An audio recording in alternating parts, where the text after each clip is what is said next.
A paz do Senhor Jesus Cristo. Preciosos irmãos, que alegria estarmos aqui mais uma vez. Shalom.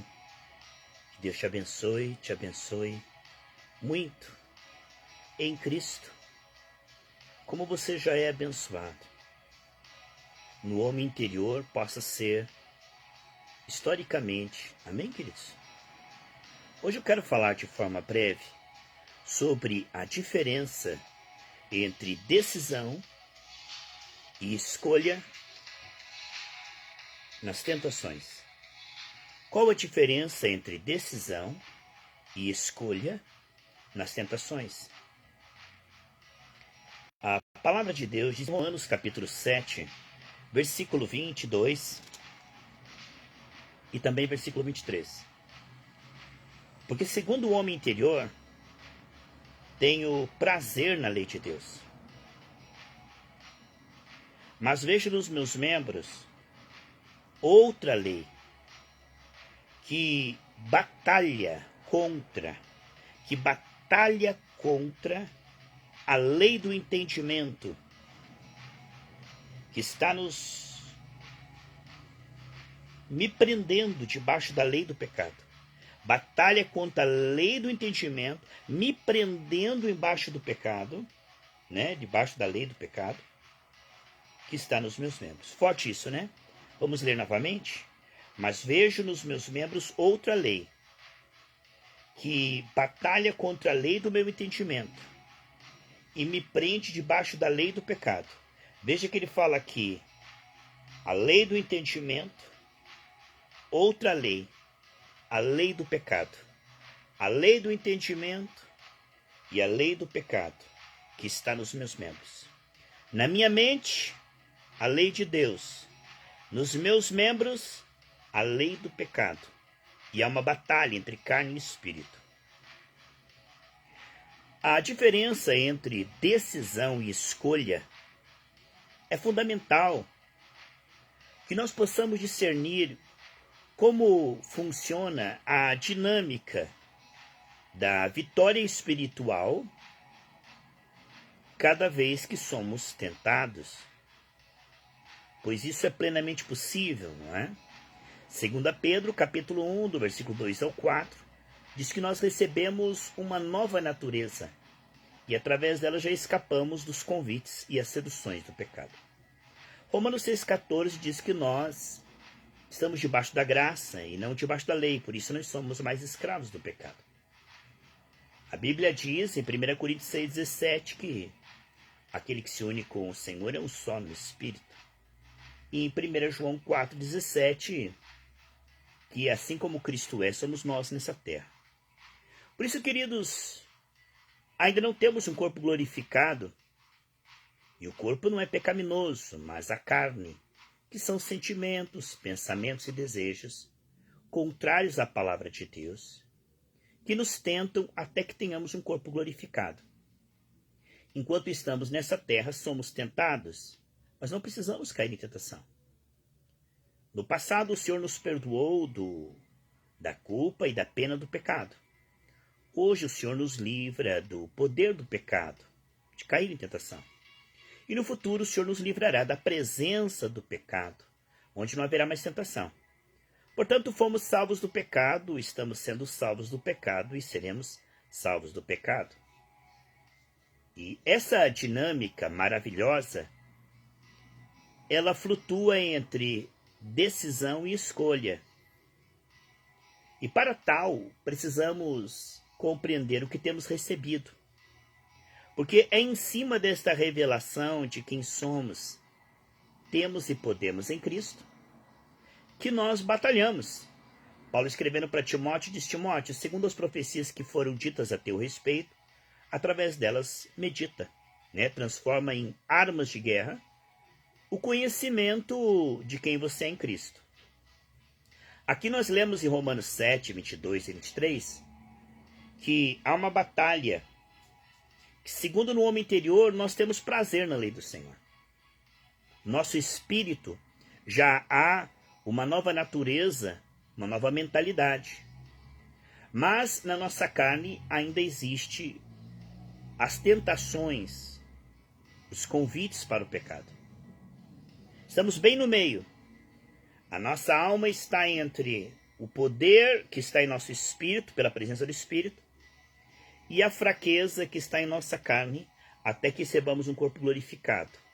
Bem no meio de uma carne que nos convida para pecar, e do Espírito Santo que nos ajuda em nossas fraquezas, está nossa alma. Aleluia! Então, com a assistência do Espírito, quando a alma se sujeita ao Espírito, recebemos então cada vez mais sabedoria. Veja como o processo começou. Paulo dizia que no seu entendimento havia uma lei. Não é maravilhoso saber que recebemos a mente de Cristo? 1 Coríntios 2,16, que temos a mente de Cristo. É a capacidade de ver como Deus vê o pecado. Antes de eu ter o Espírito Santo, eu vi o pecado como uma delícia, uma maravilha, uma oportunidade, uma alegria. Mas desde que eu recebi a Cristo, o processo da santificação começou. O Espírito Santo começou a renovar minha mente. Aqui o processo começa, Romanos 12, 2, diz que o Senhor vai renovando a nossa mente. E quando o Espírito Santo vai habitar em nós, ele nos dá a mentalidade. Que é cada vez mais que você vai renovando a sua mente, a capacidade de pensar como Deus pensa em relação ao pecado.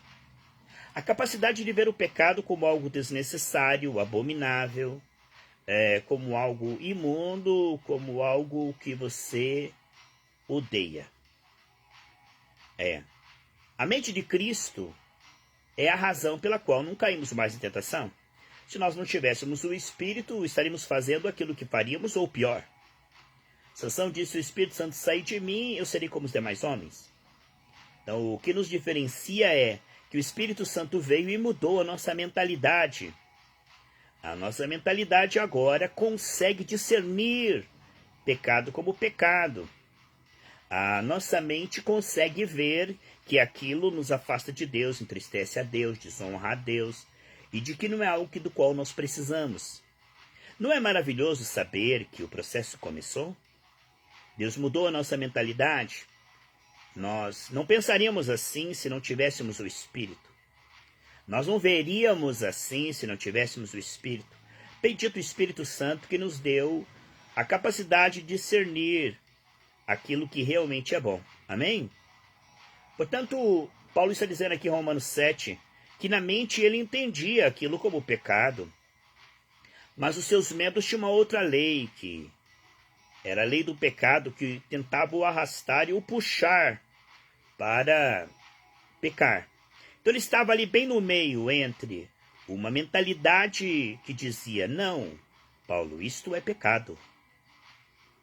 E a sua carne que dizia: mas isto é bom. E ali no meio estava a alma de Paulo. Depois, no capítulo 8, ele discorre que a lei do Espírito de vida livrou ele da lei do pecado e da morte. Essa lei aqui que nós estamos falando. Um dia no céu não seremos mais tentados. Mas como nós podemos honrar a Deus em cada tentação? Em Tiago 1,2 fala que quando fomos tentados, fiquemos felizes. Não é alguma tradução diz cair em tentação. Na verdade, o texto diz passardes por tentações. Ele diz: quando vocês passarem por tentações, fiquem felizes. Sabe, porque isso traz um peso de glória. Quando nós escolhemos pelo Senhor, nós liberamos uma lei espiritual. Cada vez que somos tentados e nós não cedemos, nós estamos honrando a Deus. E é uma lei espiritual. 1 Samuel 2,30, eu honro aos que me honram. Quando nós decidimos renunciar ao pecado e honramos a Deus, há um peso de glória. Ou seja, cada vez que nós nos limpamos e escolhemos ser fiéis pela graça, mais o Senhor confia unção. Se com Cristo padecemos, com Cristo reinaremos. Se morremos para o pecado, então estaremos vivos para o Senhor. E veja só que coisa maravilhosa isso que estamos falando. O caminho para fazer as mesmas obras que Cristo faria, se estivesse aqui, maiores, é a mortificação da carne. Há muitas pessoas que não compreendem a diferença entre o poder espiritual no espírito e a mortificação na carne. Essas duas coisas são complementares e essenciais. Esse tema é tão vasto que eu poderia ficar aqui com vocês a tarde toda. A mortificação da carne é a renúncia. E a liberação do espírito é o efeito. Quanto mais renunciamos, mais liberdade damos à unção. Portanto, diz 2 Timóteo 2, 20 até o 22, se alguém professa a Cristo, aparte-se de toda iniquidade. E todo o crescimento espiritual, ele é aumentado, ele é acrescentado no meio de muitas tentações. Haverá sempre tentações onde há unção. E a unção pode aumentar conforme lidamos com as tentações. Não há unção sem tentação. O diabo odeia a unção. E não há crescimento e unção sem sabermos lidar com a tentação. O que nós somos no escondido é o respaldo para sermos no púlpito ou em público. E essa vida pura no espírito é pela graça. Não pode ser fanatismo e nem algo nosso para Deus.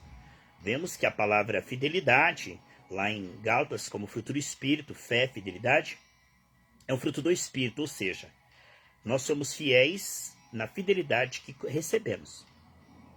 Portanto, primeiramente, não é a fidelidade nossa para com Deus, mas a fidelidade de Deus nos ajudando a ser fiéis. O homem só pode ser fiel pela graça, não pode ser fiel pela carne. Por isso, Romanos 8,13 diz que se pelo Espírito mortificardes as obras do corpo, vivereis. Aqui estamos nós, nessa terra, com poder imenso para vencer as tentações, mas com uma carne que não se converte. As mesmas fraquezas que nós tínhamos no mundo, nossa carne ainda tem. A diferença é que agora temos a condição espiritual para renunciar, rejeitar. Vamos falar sobre isso. Essa batalha, esse conflito é sofrimento, mas tem galardão aqui e na vida eterna. Se com Cristo sofremos, com Cristo reinaremos. É muito importante compreendermos sobre a mortificação e a liberação do Espírito. Essas coisas estão intrinsecamente ligadas. Não podemos agradar a dois senhores. Não podemos ser crentes mornos e mundanos e mesmo assim ter a revelação. O Senhor diz, bem-aventurados os limpos de coração, porque verão a Deus. Mas quando falo limpo de coração, não estou falando pela graça, não estou falando fanatismo ou tentativa humana de parar de pecar. Vamos ver sobre a diferença entre decisão e escolha nas tentações. Isso também vale para as provações e provocações. São as três áreas onde a nossa alma é atacada. As provações tentando nos levar a preocupações. As provocações tentando nos levar a mágoa, ressentimento, ódio e inimizade. E as tentações tentando nos levar ao pecado na carne. Essas três batalhas que nós enfrentamos são complexas, mas são simples. Porque tudo é possível que crer, tá bom? Então vamos falar sobre isso. Nós ficamos uma vez, amados, 6 meses estudando toda semana Romanos capítulo 7, versículo 22 e 23. Esse tema é tão profundo, é essencial e vasto, que é muito importante. A questão da tentação, da fidelidade, dos recursos para a fidelidade e da dinâmica entre carne e espírito. Quando nós estudamos durante 6 meses, não esgotamos, Romanos capítulo 7, versículo 22 e 23, que diz, olha, porque segundo o homem interior tenho prazer na lei do Senhor. O meu espírito é igualzinho a Jesus. O meu espírito pensa como Jesus pensa, vê como Jesus vê, decide e escolhe como Jesus decide e escolhe. Mas no homem interior o processo já começou. O meu espírito ele é igualzinho a Jesus. Ele não será mais santo daqui a 1000 anos. O meu espírito é um com o Espírito do Senhor. E ele já é tão santo quanto Jesus. O processo da santificação já começou. Porque o meu espírito e o Espírito do Senhor são um só. E são santos na intensidade máxima. A questão toda agora é a santificação da alma. Porque embora o meu espírito esteja pronto, a minha carne é fraca. O que é a carne? É a junção da alma com o corpo nas áreas onde sou tentado, provado ou provocado. Veja, amados, aqui ele diz, mas vejo nos meus membros outra lei, é a lei do pecado. Aí ele diz assim, que batalha contra a lei do meu entendimento.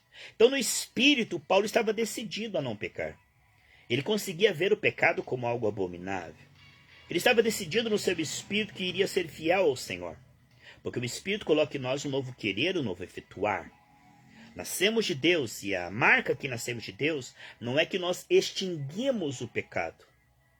Isso acontecerá quando tivermos corpo glorificado. Não seremos como anjos nessa terra, seremos tentados. Ninguém há que possa extinguir o pecado na sua vida. A questão não é extinguir, é renunciar. Renunciar significa dizer não cada vez que ele nos convida. Não dá para extinguir a ponto de não ser mais tentados. O processo começa, com certeza, o neófito, pedindo perdão. A pessoa ela é tentada e ela pede perdão. Muitas vezes ela cai, o novo convertido, sem precisar. Por falta de entendimento, ele acaba perecendo.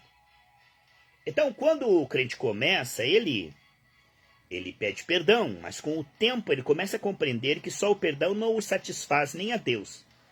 Ele diz, Senhor, eu quero além do perdão, eu quero que o Senhor me purifique as minhas intenções para que eu chegue ao nojo a este pecado. Então, do perdão, à renúncia, ao nojo, aqui está por um processo. E durante todo esse processo você está salvo, pelo sangue de Jesus. A santificação não produz salvação. A salvação produz santificação gradativa. O ladrão da cruz não tinha santificação, mas foi salvo através da fé. Portanto, a santificação é o efeito da salvação, não é uma condição para a salvação. Somos salvos pelo sangue de Jesus. E quando somos salvos, entre nós o Espírito da obediência e começa em nós um processo de santificação. Esse processo de santificação renova a nossa mente para vermos o pecado como pecado e começarmos uma batalha contra o pecado. O primeiro passo dessa batalha é confissão. Ai, Senhor, me perdoa. Suas fraquezas, seus hábitos, seus vícios, não é? E é claro que o Senhor o perdoa, mas ele vai lá e faz de novo. Ele pede perdão, mas ele vai lá e faz de novo. Chega uma hora que ele começa a ver que é muito precário. A graça não é apenas perdão para o pecado, mas é poder para parar com aquilo, para renunciar àquilo. Portanto, o cristão começa pedindo perdão, com o tempo ele vai avançando para, Senhor, me perdoa e me ajude a parar com isso. Depois ele continua avançando, Senhor, me perdoa e eu decido parar com isso. Depois o Senhor me perdoa e ele para com isso. E ele continua sendo tentado e vai pecando cada vez menos. Um dos últimos níveis que podemos ver da libertação de uma pessoa é o seguinte. Eu no início da minha conversão, quando estava acordado, eu via pecado como pecado. Mas quando eu dormia, eu cedia ao pecado. Quando eu dormia, parece que eu perdi a vergonha na cara, irmãos. Parece que eu era outra pessoa. É porque eu era muito carnal. Eu ainda não tinha a mente tão renovada, entende? A palavra não tinha penetrado tanto em mim. De forma que quando eu estava acordado, eu não pecava mais por medo. Mas quando eu dormia, eu cedia ao pecado. Depois eu acordava e me sentia culpado. Com o tempo, eu fui nos sonhos tentando fugir do pecado. Eu tentava fugir do pecado. E tinha horror ao pecado, mas muitas vezes cedia. E com o tempo eu comecei a temer a Deus até nos meus sonhos. De forma que nos meus sonhos eu não queria trair a Deus. E nos meus sonhos eu decidia não ceder ao pecado. Esse é o nível mais alto que nós podemos chegar pela graça. O nível de até dormindo decidirmos ser fiéis ao Senhor. Não há nível mais profundo, não é, do que você, no sonho, não ceder à tentação. No sonho, você decidir renunciar à tentação. E no sonho, você escolher o Senhor. Agora, se você está começando o processo, não se culpe. Se você cede no sonho, se no sonho você ainda é tentado a matar alguém, no sonho você é tentado à prostituição, o sexo fora do casamento, se no sonho você é tentado à avareza. Veja, essas coisas é o início de um processo, mas Deus está com você. A questão de você estar caindo não é para você desanimar, é para você continuar recebendo graça para ser fiel. Muitas pessoas me dizem, pastor, para mim não tem jeito, porque eu vivo pecando, pedindo perdão e pecando. Eu acho que Deus não quer. Não, Deus conhecia você antes de você vir para a igreja. Ele conheceu tudo tuas falhas e fraquezas, te aceitou, te perdoou, te purificou, e ele não vai desistir de você, tá bom? Então, não se escandalize. Eu não estou dizendo isso para que você continue pecando. Lá em 1 João 2,1 diz, isso escrevo para que não pequem. Mas se vocês pecarem, saibam que vocês têm um advogado junto ao Pai. Então o sangue de Jesus nos purifica todo o pecado, diz 1 João 7, quando nós estamos decididos a obedecer a Deus e o pecado é como um acidente. Depois eu quero falar sobre o pecado voluntário, mas eu quero falar primeiro sobre aqueles que são terra boa, que estão lutando contra o pecado e não querem pecar, ou estão caindo em tentação, ou estão caindo cada vez menos, ou estão já renunciando e recebendo cada vez mais honra do Senhor. E o ministério do Senhor. Porque para o ministério não ser blasfemado, é preciso que tenhamos um bom testemunho para com os de fora.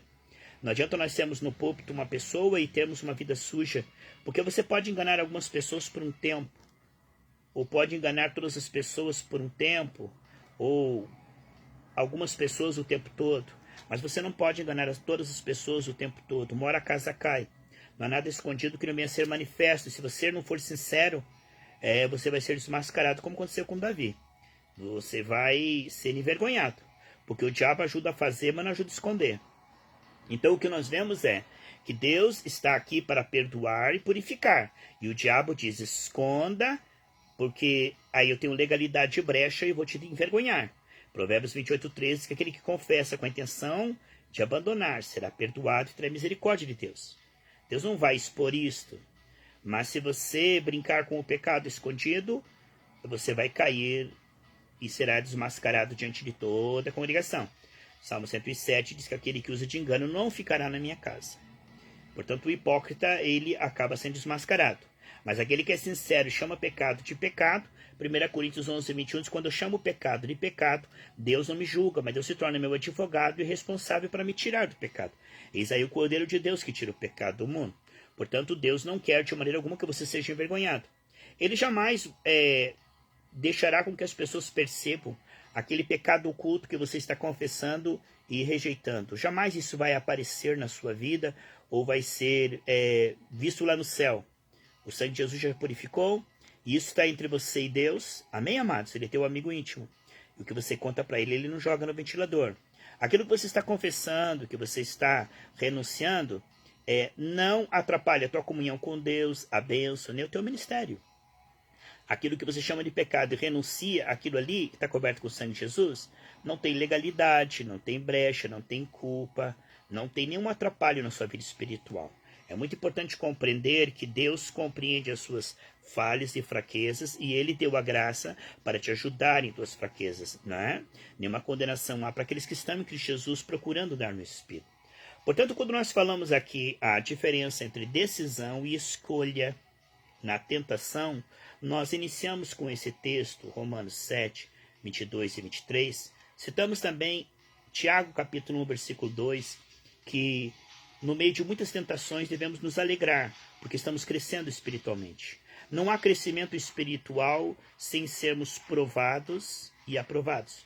Então Jesus, antes de receber aquela unção no deserto, ele foi tentado pelo diabo.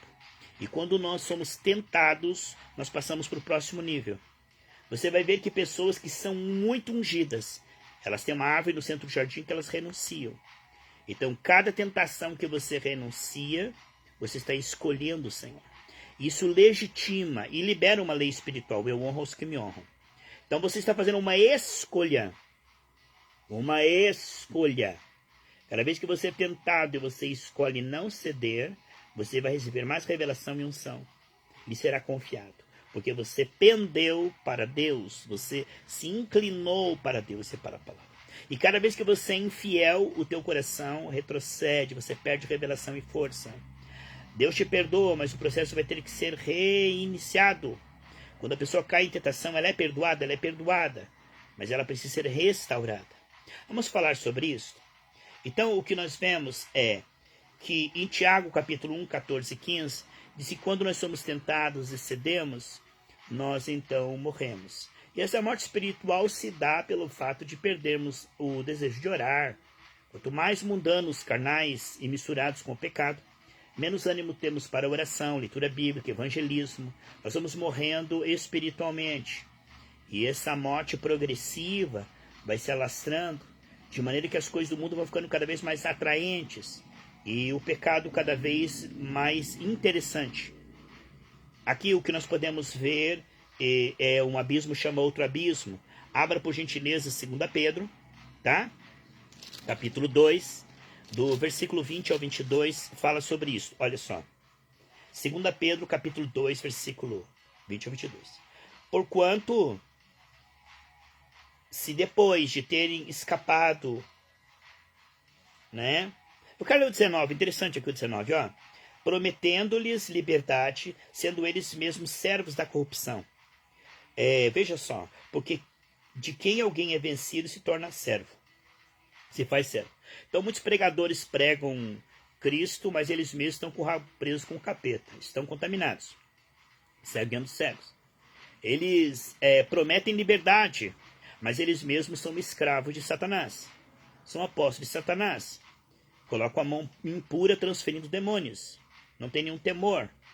Aqui mostra no versículo 19 que prometem liberdade sendo eles mesmos escravos, porque eles cederam, agora eles são escravos, eles não se arrependeram, são hipócritas. Então assim eram os fariseus, muitos deles no tempo de Cristo, amavam o pecado no escondido. Por isso que nós oramos no Salmo 139, sonda-me, ó Deus, últimos versículos lá, né? 3:24, e vê se há em mim algum pecado e me conduz para o caminho eterno, purifica-me.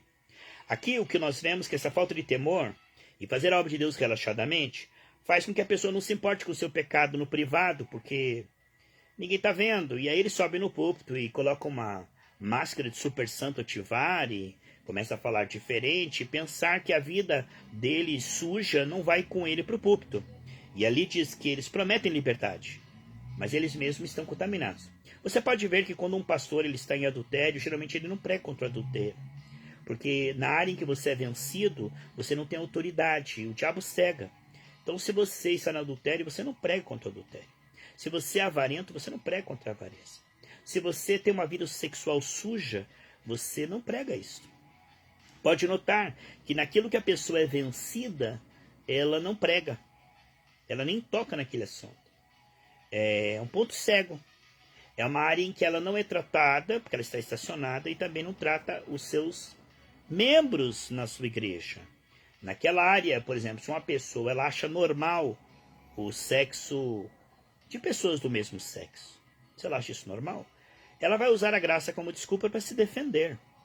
Agora mesmo no YouTube tem um jovem que se casou com um outro rapaz, ele era pastor, e ele estava pregando ali, defendendo o seu relacionamento, dizendo que Deus os ama. Há um pastor chamado Daniel Mastral, que o filho dele se matou, se suicidou por ser homossexual, e ele fez um vídeo dizendo para nós não julgarmos que isso não é pecado. Quer dizer, então, o que nós vemos é o quê? As pessoas usam a graça como desculpa para continuar no pecado. É o que diz 2 Coríntios 6:1. Porventura, tomaremos a graça de Deus em vão? Vamos justificar o pecado e dizer que isso não tem importância? Então, o que vemos que desvios sexuais, como sexo fora do casamento, que é impureza sexual, sexo entre pessoas do mesmo sexo, ou sexo com animais, né? Sexo contrário à palavra de Deus. Isto não será nem tocado de maneira contrária. O máximo que essa pessoa pode falar é dizer que está debaixo da graça, ninguém julga, está faltando amor, e que Deus compreende que isso é uma coisa normal, e assim vai, não é? Como a Lana Holder, que pregava contra isso, e depois casou-se com uma mulher e agora prega a igreja inclusiva que recebe essas pessoas dizendo que todas elas estão salvas. Então vemos que o ponto cego é este: naquele ponto que eu cedo ao pecado e não me arrependo, naquele ponto eu começo a achar que aquilo não tem importância. A pessoa começa a perder o temor, até que chega um momento em que ela acha que aquilo, Deus é bom, Deus é amor e não tem importância. E esse tipo de pessoa se torna perniciosa porque passa para os membros ou para os ouvintes de que o pecado não tem importância, mas o pecado continua tendo um salário. No Novo Testamento, o salário do pecado é a morte. Por isso o Senhor nos deu o seu Espírito para nós renunciarmos e vencermos o pecado, seja pela confissão, pelo sangue, ou pelo poder do Espírito, a renúncia, o que é o caminho maior e mais excelente. Enquanto o perdão e o sangue são iniciais, a renúncia e o andar no Espírito, ande no Espírito, não cumprireis as concupiscências da carne, Gálatas 5,16, é um caminho ainda mais excelente, porque honra ao Senhor e traz cada vez mais unção e revelação ao seu ministério. Não há ministério ungido sem tentação e renúncia à tentação. Não há. É no meio de muitas provas e tentações, importa, que nós passemos pelo fogo, para que sejamos purificados como o ouro é purificado. E aqui o que nós vemos, amados, em Hebreus capítulo 6, versículo 4 ou 6, que quando nós decidimos voluntariamente pecar e não nos arrependemos e brincamos com o pecado, a nossa consciência é tão cauterizada em que nós não mais conseguimos nos arrepender, passamos além do arrependimento. Nos tornamos como animais brutos que pisam no sangue de Jesus e, por permanecer nisto, são tão cegados que são incapazes de voltarem ao Senhor. Você pode ver que há pessoas que são tão descaradas e tão atrevidas e desobedientes à palavra, pessoas tão sem nenhum temor, já foram cristãos. Você pode ver que a sociedade pacata, o ímpio, ele vai até um certo ponto no pecado, mas ele tem escrúpulos. Você pode ver que aquele que não conhece o evangelho, ele peca, ele se arrepende, ele esconde, ele chora.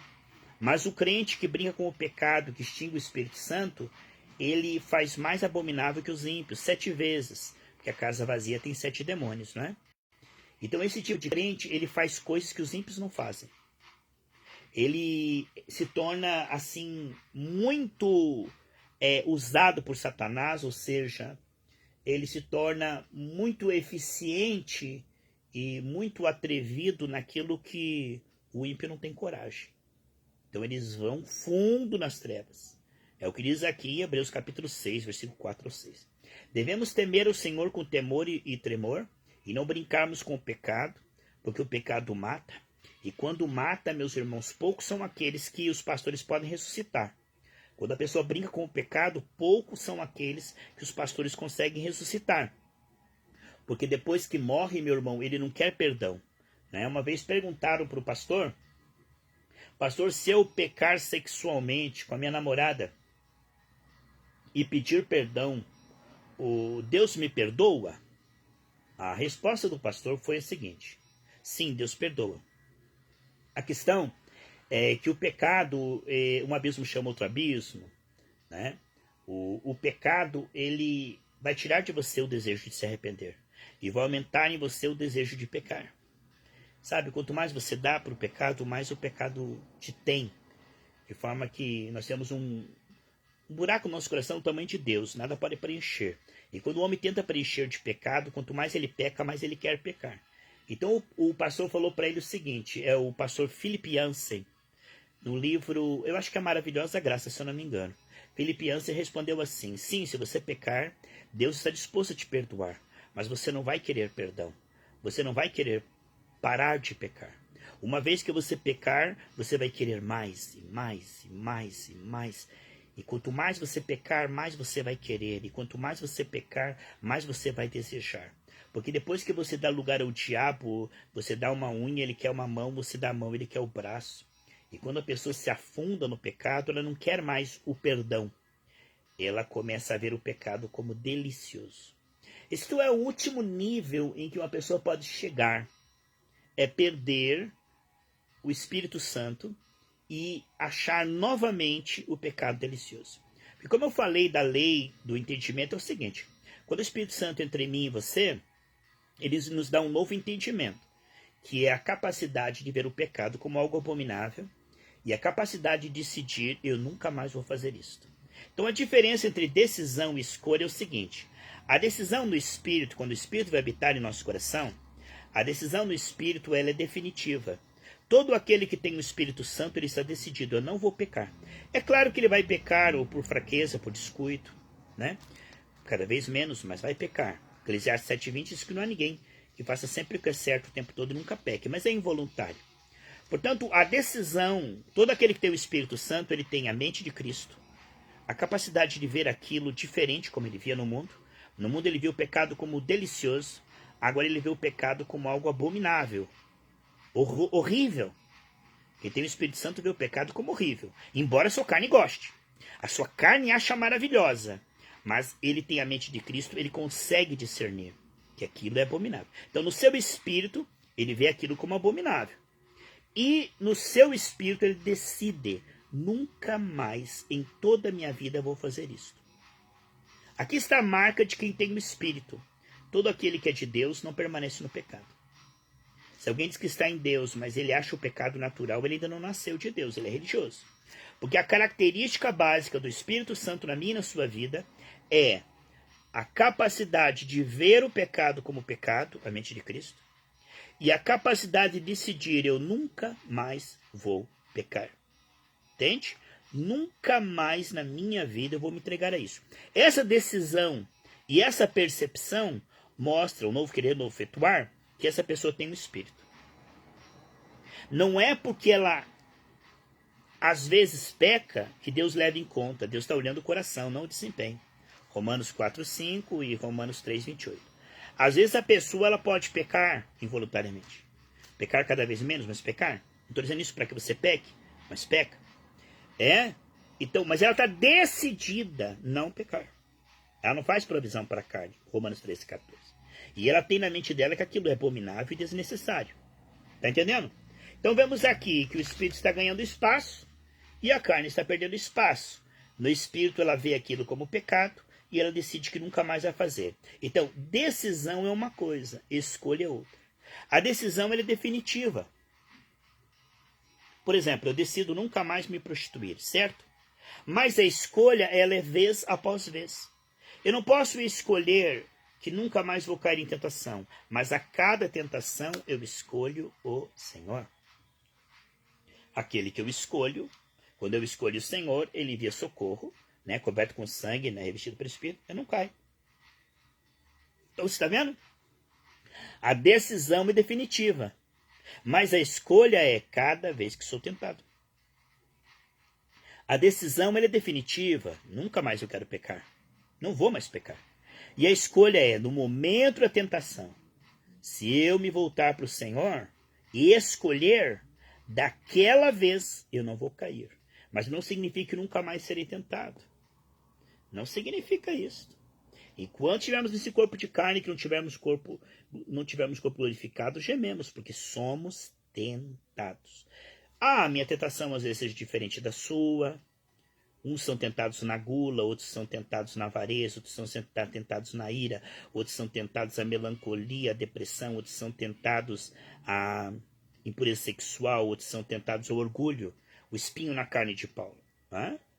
Espinho na carne de Paulo não era uma doença, mas algo em sua alma. A palavra carne ali, sarx, significa alma. Então qual que é o espinho da nossa carne? É aquele desejo, aquele pensamento, aquele sentimento que não pode ser cumprido. Que você vai ter que renunciar o resto da sua vida. Você gostaria de não sentir mais. Vamos dar um exemplo. Quando a gente recebe o Espírito Santo é tão santo que a gente não queria mais sentir tentação, não é assim? Mas enquanto nós temos um corpo de carne, nós seremos tentados. Nós gostaríamos que aquilo fosse exterminado e que nós fôssemos como os anjos, nunca mais fôssemos tentados. Nunca mais sentíssemos aquilo. Mas a grande verdade é que lá no céu nós teremos um corpo glorificado e não seremos mais tentados. Agora, nós temos que suportar o fato de sermos ainda muito imperfeitos. O máximo aqui na terra não é extinguir o espírito. O máximo, extinguir o pecado. O máximo aqui na terra não é extinguir o pecado. O máximo na terra é renunciar o pecado. Você não pode extinguir o pecado e virar um anjo. Você pode renunciar o pecado vez após vez. Esse sofrimento. Porque nós não queríamos sentir essas coisas. Nós não queríamos pensar ou desejar essas coisas. Este é o espinho na carne. O espinho na carne significa que você pede para que Deus tire de você a tentação. Mas o que Deus te dá é o poder de renunciar à tentação. Ele não extingue a tentação, ele te dá poder para renunciar. E aí o que vemos é que essa renúncia é sofrimento, mas honra a Deus. Essa renúncia é sofrimento, mas humilha a carne. Por isso Paulo dizia que se Deus tirasse aquele espinho na carne, ele ficava soberbo. E quando ele era tentado, ele ficava tão humilde que ele via que ele era ainda humano. E Deus precisava dele humilde. Então, para que Paulo não se soberbecesse, Deus permitia que ele tivesse um espinho na carne e tentado. Então, Paulo, ele era tentado, se sentia humilhado. Esse era o espinho na carne. Ele pediu: Senhor, tira de mim, que eu nunca mais sinta, pense ou deseje isso. Tire, extermina, acaba com isso. Deus fará isso lá na glória. Lá na glória Deus fará isso. Mas aqui na terra, o que Deus nos dá é poder para renunciar. Não poder para extinguir. Não é poder para extinguir. Não é virar anjo com auréola e flutuar. É poder para renunciar, para dizer não. Aí de novo, não. Aí de novo, não. Aí de novo, não. Aí de novo, não. Então isto é sofrimento, é um espinho na carne. Quantos cristãos que acham: eu não tenho o Espírito Santo, que eu tenho um demônio, porque minha carne continua gostando daquilo que eu gostava no mundo. Mas a diferença não é que você tem demônio, você tem o Espírito Santo. E a diferença entre você agora e você no mundo, não é que você sente algo diferente.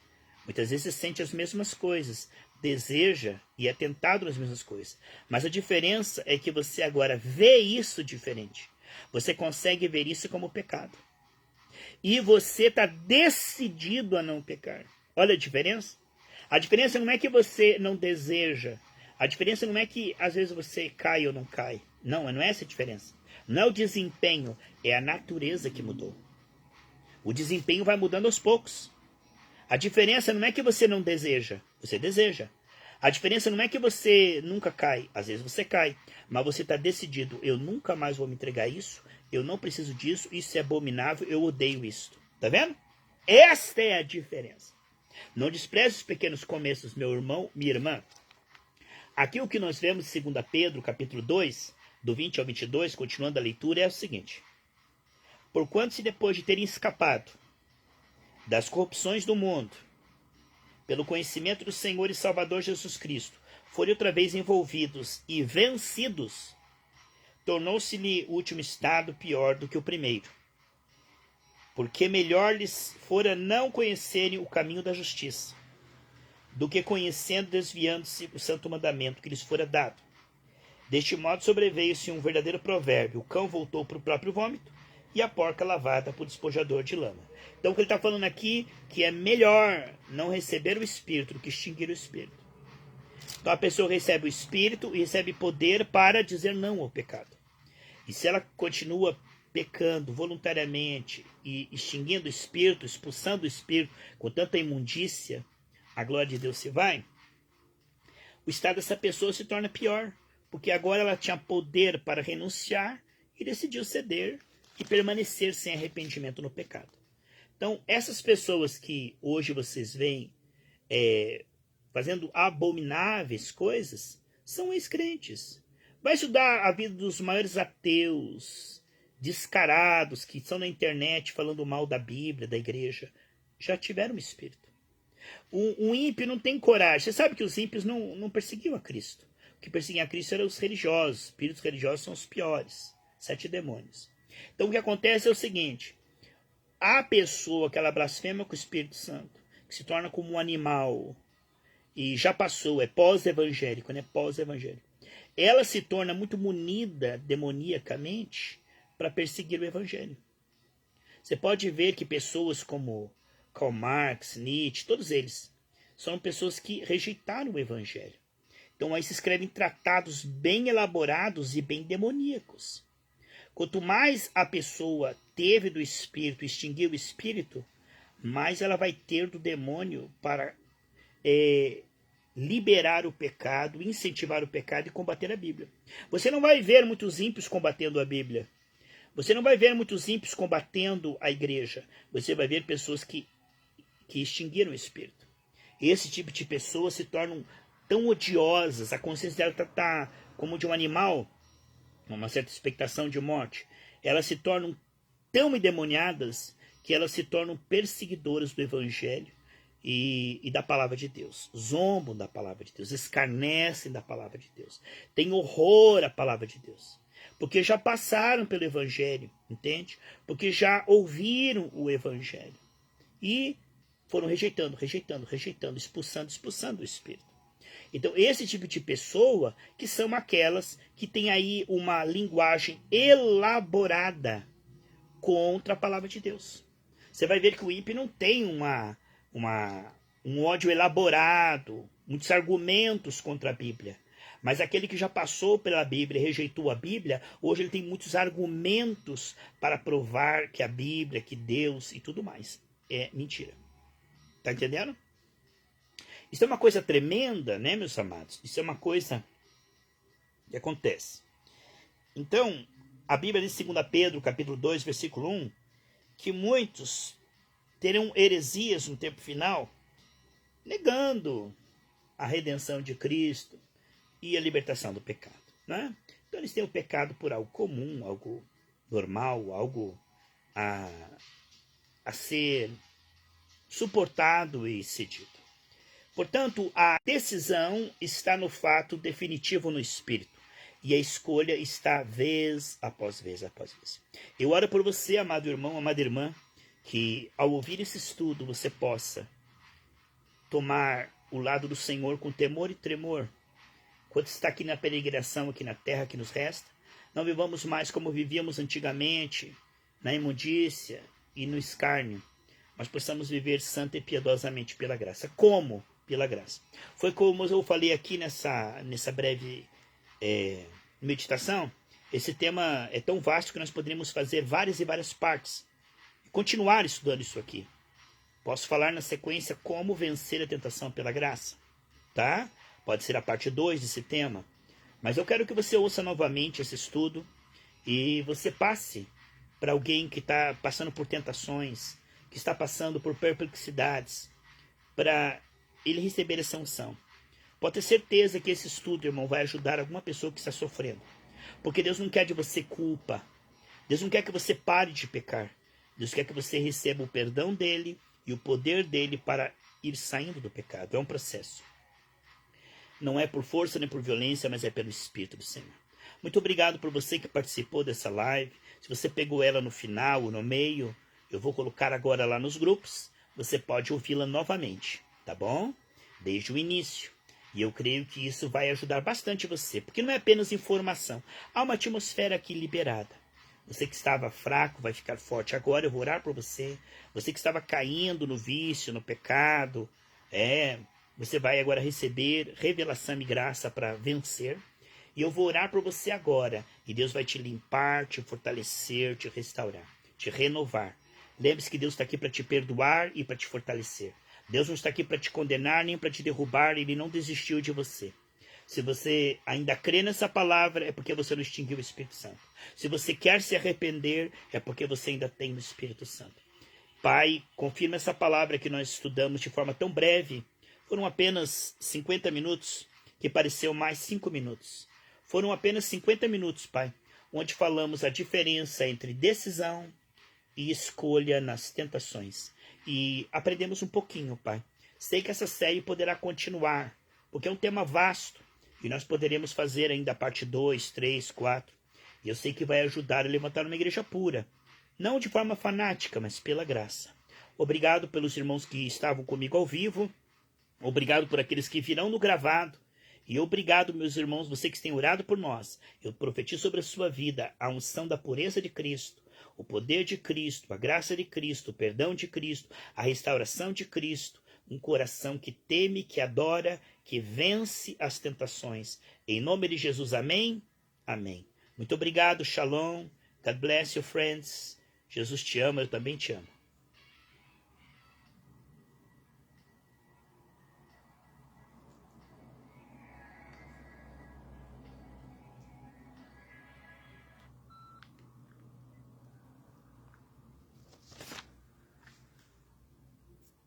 Obrigado, Júlio. Obrigado, Rosa. Obrigado, irmão Lucas, Abraão, Elisete Tavares, Arlana. Obrigado, nossa querida irmã, aqui tá o nosso irmão Nilson Lara, Luiz Silva, nossa irmã Elisete, Teresa Schneider. Obrigado, queridos, por vocês que participaram comigo. Irmã Margarete, Helena Spring, Lourdes Aparecida. Muito obrigado, irmãos. Que Deus abençoe e multiplique na vida de vocês graça sobre graça. Fica na paz do Senhor Jesus e ouça novamente esse estudo, que vale a pena. Eu tenho certeza que há uma unção, uma atmosfera aqui para te fortalecer mais e mais. Obrigado. Fica na paz, shalom.